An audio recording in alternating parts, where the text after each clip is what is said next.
tady se ztratí za rok 500 000 dětí.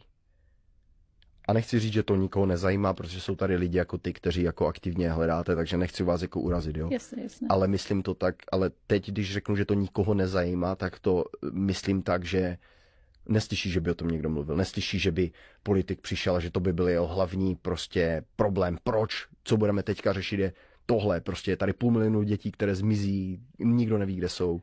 A ešte, ak môžem nejaké detaily dať, aby si aj tu dávali pozor, ak ste Češi, Slováci, čo chodíte do USA, alebo jak tu bývate, chcem vám povedať, ak niekedy vidíte, síce oni to menia každý mesiac, ale ak niekedy uvidíte ako servitku a na kľúčke do aute, keď idete otvárať auto, tak sa toho ani nechytáte.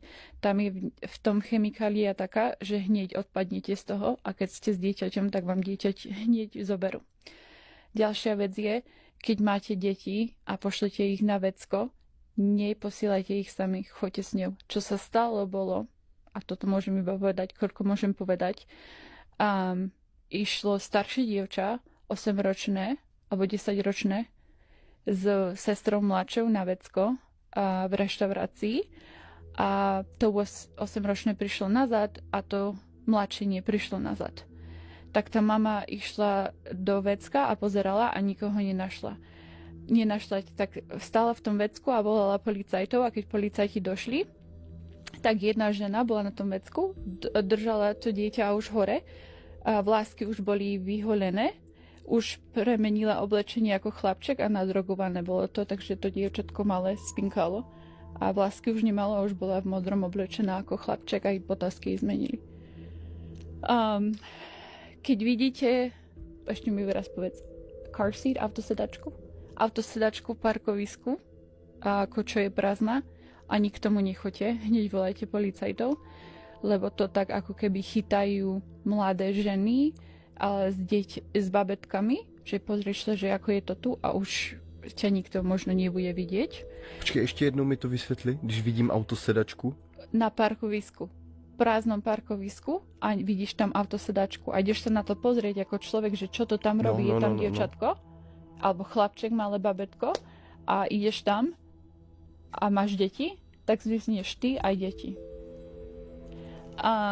Keď ste na parkovisku a v aute vidíte také neonové, toto bolo pred rokom, oni to menia skoro každý mesiac, lebo US Department of Homeland Security, my na to voláme, sme stále, tak sa to každý mesiac skoro, a toto bolo asi o rok dozadu, kde v aute ako keby také neonové nálepky, že zelená neonová nálepka alebo žltá, tak to znamená, že tí ľudia zbierajú tie deti po parkovisku alebo keď ide zo škôlky, pešo a tak.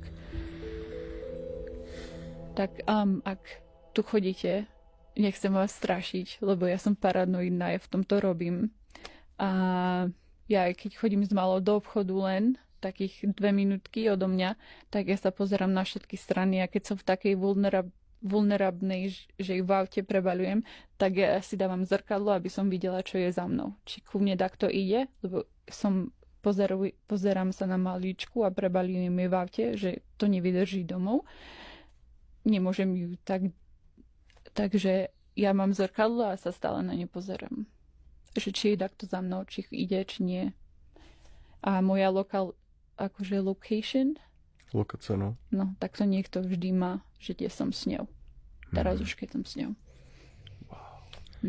Jak jsi mi říkala o tom kapesníku, co dávají na tu kliku od auta, že se toho nemáme jako dotýkat. Můžeš mi to ještě trošku jako rozvést jako víc? To mě úplně dostalo. Takže ti servitku alebo kapesník, ako sa to povie, dajú medzi to, kde otváraš auto, ako tú kľúčku. Ale vidím ho, že tam je. Áno, tak sa na to pozrieš, ideš sa to a v tom momente tam sú také chemikálie, že z toho odpadneš. Může být jak chloroform nebo něco takového. Nevím, čo je už v tom... Tě to omámi. What? To jsem vůbec nevěděl. Ani jednu z těch věcí, co jste řekla, jsem vůbec nevěděl. A každý mesiac to menia. No jasně, no. Protože vaše odpověď na to je jenom odpovědí na ten minulý počin, co oni udělali. To znamená, vy jenom reagujete na to, co ti hajzli zase vymyslí. Ano. To je hodně přísný. Víš, je zvláštní, že mě by vůbec nenapadlo, že tohle má souvislost s tím, že mi někdo chce ukrást dítě, že dá kapesník na auto. To by mě vůbec nenapadlo jako spojitost. Možná jsem blbej a naivní, ale nenapadlo by mě to. I ta autosedačka tam seděla, no půjdu se tam podívat. Presne tak. Presne tak. Keby som toto nevedela, tak by som sa išla pozrieť. Teraz už len policajtov by som volala.